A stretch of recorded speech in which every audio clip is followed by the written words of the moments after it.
Advocate B N Haskar. ഇല്ലല്ലോ, advocate B N Haskar, താങ്കൾ കേൾക്കാമല്ലോ അല്ലേ ഹസ്കർ? കേൾക്കാം.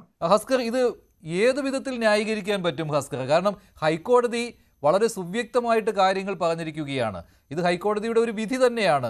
കാരണം പ്രത്യേക അന്വേഷണ സംഘത്തോട് ഗൂഢാലോചന അന്വേഷിക്കണമെന്ന് ആവശ്യപ്പെട്ടുകൊണ്ടിരിക്കുന്ന വിധിയാണ്. അപ്പോൾ ആ വിധിയിൽ ഹൈക്കോടതി സ്വാഭാവികമായിട്ടും ഈ പ്രാഥമിക അന്വേഷണ റിപ്പോർട്ടിലെ ഏതാനും ഭാഗങ്ങൾ കൂടി ഉദ്ധരിച്ചായിരിക്കുമല്ലോ ഈ നിരീക്ഷണങ്ങൾ നടത്തിയിട്ടുള്ളത്. അതിൽ ഇപ്പോഴത്തെ Thiruvithamkoor Devaswom board president PS പ്രശാന്തിൻ്റെ പങ്കാളിത്തം സ്പഷ്ടമായിട്ട് പറയുന്നുണ്ട്, TDB പ്രസിഡന്റ് എന്ന് തന്നെ രേഖപ്പെടുത്തിക്കൊണ്ട്. അപ്പോൾ പിന്നെ അദ്ദേഹത്തിന് എങ്ങനെ ആ സ്ഥാനത്ത് തുടർന്നുകൊണ്ട് ഈ അന്വേഷണം നേരിടാൻ കഴിയും? കാരണം ഈ രേഖകളൊക്കെ പരിശോധിക്കേണ്ടതുണ്ടല്ലോ കൂടുതൽ അന്വേഷണത്തിന്, പ്രത്യേക അന്വേഷണ സംഘത്തിന്, SITക്ക്. അപ്പോൾ ഇദ്ദേഹത്തെ അവിടെ ഇരുത്തിക്കൊണ്ട് എങ്ങനെ ഈ അന്വേഷണം മുന്നോട്ട് കൊണ്ടുപോകാൻ കഴിയും? മഞ്ജുഷ, ഇതിലിപ്പോ നമ്മുടെ ബഹുമാനപ്പെട്ട കേരള ഹൈക്കോടതിയുടെ ദേവസ്വം ബോർഡിന്റെ ഡിവിഷൻ ബെഞ്ച് വളരെ കൃത്യമായി ഇക്കാര്യത്തിൽ സുവ്യക്തമായ ഒരു തീരുമാനം എടുക്കുന്നു. സ്പെഷ്യൽ ഇൻവെസ്റ്റിഗേഷൻ ടീം കൊണ്ട് ഈ കേസിന്റെ അന്വേഷണം നടത്തണമെന്ന് തീരുമാനിക്കുന്നു. ആ സ്പെഷ്യൽ ഇൻവെസ്റ്റിഗേഷൻ ടീം നടത്തുന്ന അന്വേഷണത്തെ സംബന്ധിച്ച്, അതിലെ അംഗങ്ങളെ സംബന്ധിച്ച് ഒരു തരത്തിലുമുള്ള ഇന്നുവരെ കളങ്കിതരല്ലാത്ത ഉദ്യോഗസ്ഥന്മാരെ ഉൾപ്പെടുത്തിക്കൊണ്ട് ഒരു ടീമിനെ ഉണ്ടാക്കും.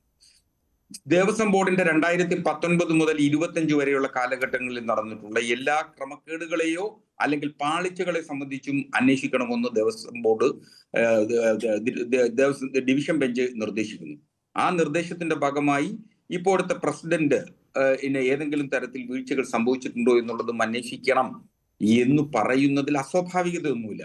ഇതിൽ നാച്ചുറൽ ജസ്റ്റിസിന്റെ വയലേഷൻ ഉണ്ടെന്ന് നിയമപരമായി പരിശോധിച്ചാൽ അതിൽ അക്കാര്യത്തിൽ ഒരു അഭിപ്രായ വ്യത്യാസം, ചിലപ്പോ ഒരു തർക്കം ഉന്നയിക്കാൻ കഴിയും. അതുകൊണ്ടാണ് ഇപ്പോ ശ്രീ PS പ്രശാന്ത് ബഹുമാനപ്പെട്ട ഹൈക്കോടതി തന്നെ തന്റെ ഈ ഒരു വിധിയിൽ, ഇടക്കാല ഉത്തരവിൽ ഉണ്ടായിട്ടുള്ള പരാമർശം നീക്കം ചെയ്യണമെന്ന് ആവശ്യപ്പെടുന്നു, ഉപഹർജി കൊടുക്കും എന്ന് അദ്ദേഹം ഇപ്പോ പറഞ്ഞിട്ടുള്ളത് നാം മാധ്യമങ്ങളിലൂടെ കേട്ടതാണ്. അദ്ദേഹം എടുത്തിട്ടുള്ള തീരുമാനം അതാണ്. ദേവസ്വം ബോർഡിന്റെ ഉദ്യോഗസ്ഥന്മാർക്ക് വന്നിട്ടുള്ള സംഭവം, തിരുവാഭരണ കമ്മീഷണർക്ക് അടക്കം വന്നിട്ടുള്ള ക്രമരഹിതമായിട്ടുള്ള പിഴവുകൾ, ആ പിഴവുകളുടെ ഭാഗമായി ദേവസ്വം ബോർഡിനെ കുരിശിലേറ്റുകയും ദേവസ്വം ബോർഡിനെ വിചാരണ ചെയ്യുക എന്ന് പറയുന്നത് നിയമപരമായും രാഷ്ട്രീയപരമായും ശരിയല്ല എന്നുള്ളതാണ് എന്റെ പക്ഷം. ഹൈക്കോടതി പറഞ്ഞിരിക്കുന്നത് ഉദ്യോഗസ്ഥരെ മാത്രം ബ്ലെയിം ചെയ്യാൻ പറ്റില്ല എന്നുള്ളതാണ്. ഉദ്യോഗസ്ഥരെയും കുറ്റപ്പെടുത്താം, ഉദ്യോഗസ്ഥർക്ക് പങ്കാളിത്തമുണ്ട്, സംശയമില്ല. പക്ഷേ അങ്ങനെ പറഞ്ഞുകൊണ്ട് കൈ കഴുകാൻ ബോർഡ് ഭരണസമിതിക്ക് കഴിയില്ല എന്നുള്ളതാണ്. കാരണം അവരുടെ ഉത്തരവാദിത്തത്തിൽപ്പെട്ട ഏറ്റവും പ്രധാനപ്പെട്ട കാര്യം ഇവരെ നിയന്ത്രിക്കുക, അവരുടെ മേൽനോട്ടം വഹിക്കുക എന്നതുകൂടിയാണ്. അപ്പോൾ ഈ ഉദ്യോഗസ്ഥർക്ക് മേൽ ആർക്കാണ് ഉത്തരവാദിത്തമുള്ളത്? ഈ ബോർഡ് ഭരണസമിതിക്ക് തന്നെയാണ്. അത് മാത്രമല്ല, ഉദ്യോഗസ്ഥർ തന്നെയല്ലല്ലോ തീരുമാനമെടുക്കുന്നത്. ഉദ്യോഗസ്ഥ ഭരണമല്ലല്ലോ തിരുവിതാംകൂർ ദേവസ്വം ബോർഡിൽ. അവരുടെ മുകളിലാണല്ലോ ഒരു ഭരണസമിതി ഉള്ളത്. പിന്നെ ഈ ഭരണസമിതിക്ക് എന്താണ് അവിടെ ജോലി? അത് മാത്രമല്ല, ഈ ഉണ്ണികൃഷ്ണൻ പോറ്റിക്ക്, ഈ സ്പോൺസർക്ക് ഈ ദ്വാരപാലക ശില്പങ്ങളുടെ സ്വർണ്ണപ്പാളി നൽകണമെന്ന് നിർദ്ദേശം നൽകിയത് തിരുവിതാംകൂർ ദേവസ്വം ബോർഡ് പ്രസിഡന്റിന്റെ നിർദ്ദേശത്തിനനുസരിച്ചാണെന്ന് തിരുവാഭരണം കമ്മീഷണർ തന്നെ രേഖപ്പെടുത്തിയിരിക്കുകയാണ്. അത് ഹൈക്കോടതി എടുത്തു പറയുകയാണ്.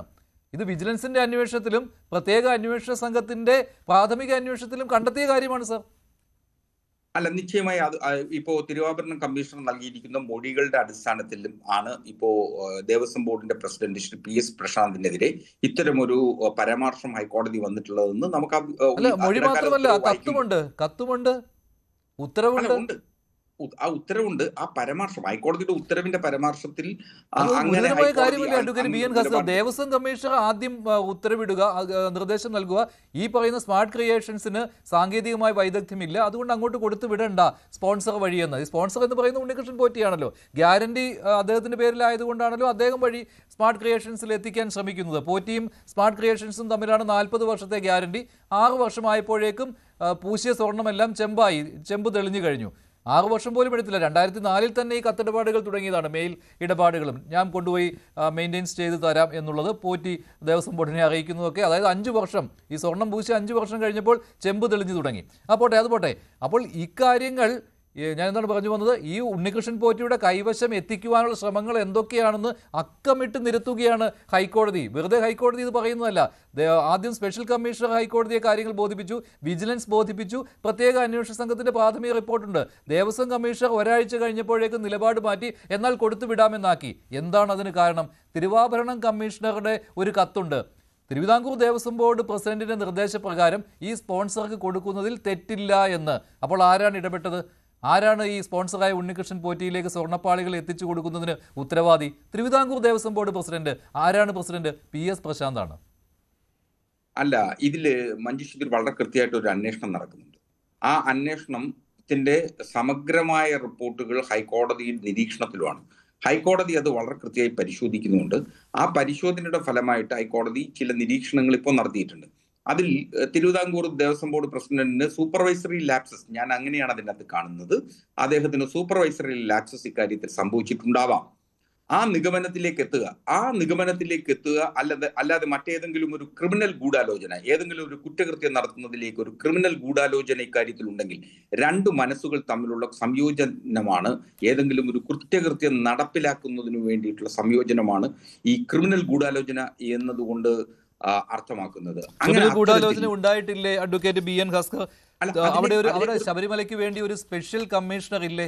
അദ്ദേഹത്തെ കാര്യങ്ങൾ അറിയിക്കേണ്ടതല്ലേ? ഇങ്ങനെ തിരുവിതാംകൂർ ദേവസ്വം ബോർഡിന് ഒരു ഉദ്ദേശ്യമുണ്ട്, ശബരിമലയിലെ സ്വർണ്ണപ്പാളികൾ കേടുവന്നിരിക്കുകയാണ്, സ്വർണം പൂശേണ്ടി വരും, അത് ചെമ്പ് തെളിഞ്ഞു തുടങ്ങി, അതുകൊണ്ട് അദ്ദേഹത്തെ അറിയിക്കേണ്ടതല്ലേ? അദ്ദേഹത്തെ അറിയിച്ചിട്ടില്ല. അത് തന്നെ ഒരു ഗൂഢാലോചനയുടെ ഭാഗമല്ലേ? ഇത് ഇന്നോ ഇന്നലെയോ അറിഞ്ഞു തുടങ്ങിയതല്ല തിരുവിതാംകൂർ ദേവസ്വം ബോർഡ്. 2024 തന്നെ ഇതിനുള്ള ശ്രമങ്ങൾ തുടങ്ങിയതാണ്. 2025 ഓഗസ്റ്റ് മുതൽ ജൂലൈ മുതൽ ഉത്തരവുകൾ വന്നു തുടങ്ങിയതാണ്. ഈ തിരുവിതാംകൂർ ദേവസ്വം ബോർഡ് കമ്മീഷണറുടെ ഉത്തരവ് തന്നെ വരുന്നത് ഓഗസ്റ്റ് മാസത്തിലാണ്. ഇതൊക്കെ അറിയാവുന്ന കാര്യമായിട്ട് സ്പെഷ്യൽ കമ്മീഷണറിൽ നിന്ന് എന്തുകൊണ്ട് കാര്യങ്ങൾ മറച്ചു വെച്ചു? അതാണ് ഏറ്റവും പ്രധാനപ്പെട്ട ഗൂഢാലോചന, ഹസ്കർ. അല്ല, അത് നമുക്ക് പരിശോധിക്കാം. നമുക്ക് ഏതെങ്കിലും തരത്തിൽ ഇത്തരത്തിലൊരു ഞാൻ പറഞ്ഞ രണ്ട് മനസ്സുകളുടെ സംയോജനം ഒരു ക്രിമിനൽ കുറ്റകൃത്യം ചെയ്യുന്നതിന് വേണ്ടി ഇക്കാര്യത്തിൽ ഉണ്ടായിട്ടുണ്ട് എങ്കിൽ അത് പരിശോധിക്കണം, അത് നിയമത്തിന് മുന്നിൽ കൊണ്ടുവരണം. ഒരു സംശയം അക്കാര്യത്തിൽ വേണ്ട. ആരെയും സംരക്ഷിക്കുന്നതിനു വേണ്ടി ഒരു നിലപാട് എടുക്കില്ല ഇടതുപക്ഷം എന്നുള്ളതാണ് ഇതുവരെയുള്ള അനുഭവത്തിന്റെ പശ്ചാത്തലത്തിൽ പറയാൻ കഴിയുക. അപ്പോ ഇതിൽ ഒരു തരത്തിലും കുറ്റകൃത്യത്തിൽ ഏർപ്പെട്ട് കഴിഞ്ഞാൽ, ഒരു കുറ്റകൃത്യത്തിൽ ഏർപ്പെട്ട കുറ്റാരോപിതനെ സംബന്ധിച്ചിടത്തോളം അദ്ദേഹത്തിന്റെ ഉത്തരവാദിത്വം മാത്രമാണ് അത് തെളിയുക. അങ്ങനെയാണെങ്കിൽ അദ്ദേഹത്തിന് ആ സ്ഥാനത്ത് വെച്ചുകൊണ്ട് മുന്നോട്ട് കൊണ്ടുപോകുന്നത് ശരിയല്ല. കാരണം ഇത് ഈ ലക്ഷക്കണക്കിന് വരുന്ന അയ്യപ്പ വിശ്വാസികളുടെ വിശ്വാസത്തിനേറ്റ ഒരു മുറിവ് കൂടിയാണ്. ഈ തിരുവിതാംകൂർ ദേവസ്വം ബോർഡിനെ വിശ്വസിച്ച് മുന്നോട്ട് പോകാനാവില്ല. മണ്ഡല മകരവിളക്ക് സീസൺ വരുന്ന കാലമാണ്. ശരിയാണ്, നവംബർ പകുതി വരെ ഈ തിരുവിതാംകൂർ ദേവസ്വം ബോർഡ് പ്രസിഡന്റ് ആ പദവിയിൽ ഇരിക്കാനുള്ള കാലാവധിയുള്ളൂ. പക്ഷേ അവിടെയും ശ്രമങ്ങൾ നടക്കുകയാണ് അദ്ദേഹത്തിന് സമയം നീട്ടി നൽകുക എന്നുള്ളത്. ഇനി അങ്ങനെ നീട്ടി നൽകിയാൽ അതൊരിക്കലും പുറക്കാനാവുന്ന ഒന്നായിരിക്കുകയില്ല. ശ്രീ MS വേണുഗോപാൽ, ഹസ്കർ പറയുന്ന വിശദീകരണങ്ങൾ താങ്കൾ എങ്ങനെ കാണുന്നു? തീർച്ചയായിട്ടും ഇത് അത്ര ലൈറ്റായിട്ട് അല്ല ഹൈക്കോടതി എടുത്തിരിക്കുന്നത് എന്നുള്ളതാണ് നമ്മൾ ഈ ഓർഡറിൽ നിന്ന് വ്യക്തമാകുന്നത്.